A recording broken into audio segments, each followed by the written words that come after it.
السلام علیکم ورحمۃ اللہ وبرکاتہ۔ میں ہوں حافظ عبد المالک اور آپ دیکھ رہے ہیں میرا یوٹیوب چینل امام مسجد، اور میں آپ سب کو دل سے ویلکم کرتا ہوں۔ جنہوں نے میرے چینل کو سبسکرائب کیا میں ان کا شکریہ ادا کرتا ہوں دل سے، اور جنہوں نے ابھی تک میرے چینل کو سبسکرائب نہیں کیا تو وہ ضرور میرے چینل کو سبسکرائب کر لیں۔ اور آج جس ٹاپک میں بات کرنے والا ہوں بڑا کمال کا ٹاپک ہے۔ جی ہاں، آج امام مسجد سے میں انشاءاللہ بات چیت کروں گا، امام مسجد کے حوالے سے بات کروں گا کہ امامت کرنا کتنا مشکل ورک ہے۔ امامت کرنا منصب تو بہت بڑا ہے، لیکن تو جی ہاں، میں گزارش یہ کر رہا تھا کہ امام مسجد یہ منصب بہت بڑا ہے۔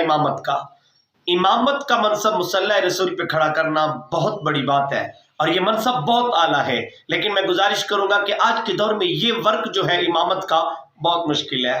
ہر بندے کی باتیں سننی پڑتی ہیں، لیکن میں گزارش کروں گا کہ امام مسجد جتنے بھی ہیں وہ اپنی امامت کے ساتھ ساتھ اپنا دوسرا کاروبار ضرور کریں، ضرور کاروبار کریں، اپنا کاروبار کریں، کاروبار رکھیں، کوشش کریں کاروبار میں قدم رکھیں۔ انشاءاللہ اللہ برکتیں دینے والا ہے۔ اگر آپ کی کم تنخواہ میں اللہ نے برکت دی ہے تو انشاءاللہ آپ کے کاروبار میں بھی اللہ برکتیں دے گا۔ تو آپ کوشش کریں کاروبار میں آئیں، انشاءاللہ جیسے آپ کاروبار میں آئیں گے آپ الحمدللہ اپنے کاروبار سے جب کمائیں۔ تو میں نے جو مشورہ آپ کو دیا یقیناً آپ کو اچھا لگا ہوگا۔ میرے ایک دوست ہے، عالم ہے، حافظ قرآن ہے اور عالم ہے کمپلیٹڈ۔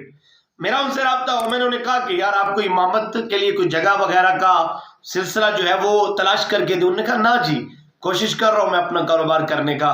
عالم دین ہو کر وہ کہہ رہے میں اپنا کام کرنے کی کوشش کر رہا ہوں کہ یار دعا یہ کرے کہ کوئی اپنا کام ہو جائے، تو جس میں انشاءاللہ میں پھر وہی گزارش کروں گا کہ ٹھیک ہے امامت منصب بہت ہے۔